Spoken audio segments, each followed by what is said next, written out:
second game in a row where maybe the start hasn't been great.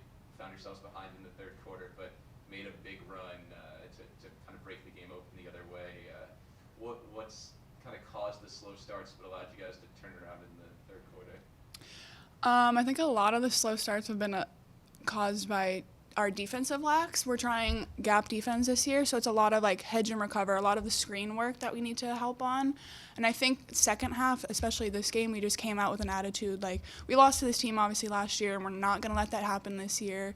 So we had a real attitude on the defensive end, and it led to good offense. You hit a couple big threes during that run, and there was one particular possession where ball went into Mariella, reversed back out, and you were wide open for a three. Do you think with the post play that you guys have this year that possession's kind of the potential this offense can have working inside out? Oh, definitely. I mean, the post presence this year is way different. I mean, we had post presence last year, but now with like two different post players who do a lot of different things, it'll open up a lot more shots because they're going to be having to sag in on the post because they're going to be getting layups all day, and it'll open up a ton of shots on the outside.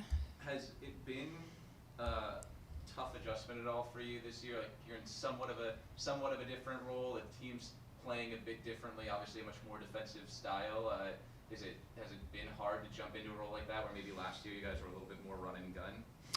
I mean, not necessarily, because if at the end of the day, when you take a step back and look at it, you know this is the best thing for our team, and at the end of the day, if we win, it's a great thing regardless of how it happens. You guys had a lot of turnovers today in the first two games too. What can you guys do to try to improve upon that? I think a lot of it is just being solid with the ball, obviously, not forcing things. I know we're trying to look into the post a whole lot more. We just need to not force those passes, and even sometimes like with the post presence, like look in and then kick it out, and just being poised with it rather than trying to like rush and force things. Yes, sorry. Thank you. Thank you. Yep, we're good. All right, Em, thank you. Thanks. Nice job. Thank you. Good game. Congratulations. Hi, gang. Thanks for being here. Yeah, so what follow-up questions do you have for Coach? So Kelly kind of hit on it a bit. There was one particular possession in the third quarter where the ball came into Mariella, quick kick out, ball reversal, and Emily was wide open to hit the three. Do you think is that the real potential for this offense with those two post players? So, Bill, you nailed it. So we just had a long film session on Monday because we played 2 games in 3 days this weekend. And so on Monday, instead of having a hard practice, we did a recovery lift and we had a good film session. And it was all about the potential for our inside-out game and our inside-out and back-in game, and and just being able to have that synergy. Last year, we were a great shooting team. This year, clearly, we're emphasizing the inside game. But the problem is that how many times did that ball go in and it never came back out, right? So we were really emphasizing sort of, hey, let's look for those openings. So that was the best possession in the game for us offensively because Mariella got it, read the double team, turned over her high shoulder, hit an open player, one more pass to a three. Like now you're starting to see where it's going to come. So the reality is we have a freshman and a sophomore playing point guard and a freshman and a sophomore playing inside.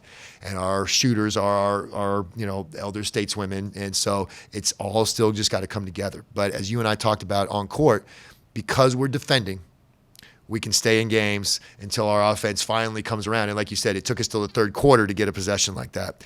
We needed to be doing that much earlier. What is the read for Mariella in that situation? If she's got a one-on-one, do you generally want her being aggressive?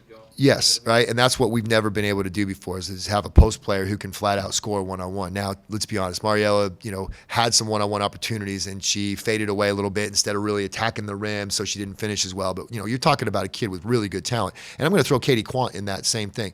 Katie Quant maybe doesn't have the variety of one-on-one moves, but she scores, she's solid inside, right? And so again, being able to keep a 6'4" body going at you all game, it's really, really a relentless inside attack.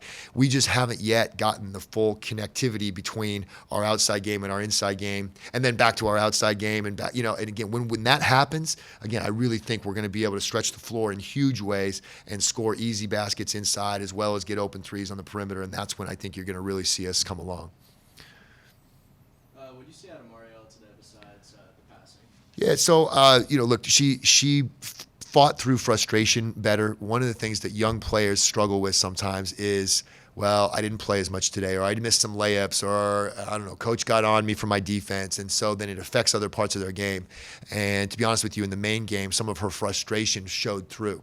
Tonight, she still missed shots, she still made mistakes, but every time she came back down the court, it was, Coach, I got you. I'm going to do that next time. You're right. Let me do it. High-fiving her teammates. And like when you start to see that culture really seep in, you know that the progression is going to be really, really good. And so again, she's a great kid. And so I think she grew up a lot over the last week. And so that's what's fun to watch freshmen, is how they mature. Yeah, obviously she's a freshman. She's from a different country. How much room for improvement do you see? I tell her all the time. I said, Mariella, you have WNBA talent, and so when you learn to train like a pro, and again, take care of your body like a pro, finish, rebound, defend, and all those things come along. Again, she's got that variety of moves. She's got great touch. She's a really gifted passer.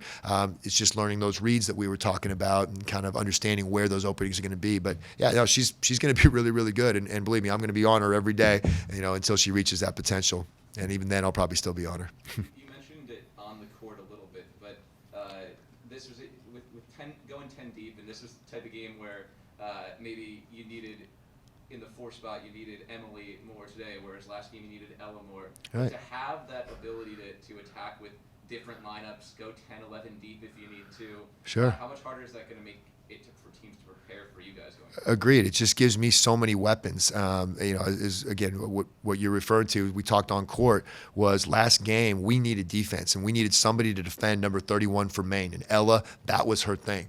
And to be honest with you, Ella was doing a great job on number 31 today, who was their best player. She goes out of the game. I've got the ability to bring in Emily for some more offense.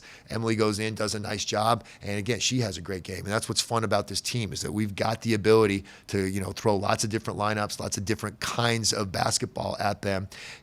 What you can see is we haven't gotten a great flow yet offensively. And so, the other side of that coin is that we're not always the same offensively. So we have to learn how to be able to play with each other instead of just 5 kids that all know exactly what they're doing all the time. So it's early season. The good news is we're 3-0. We're learning those things.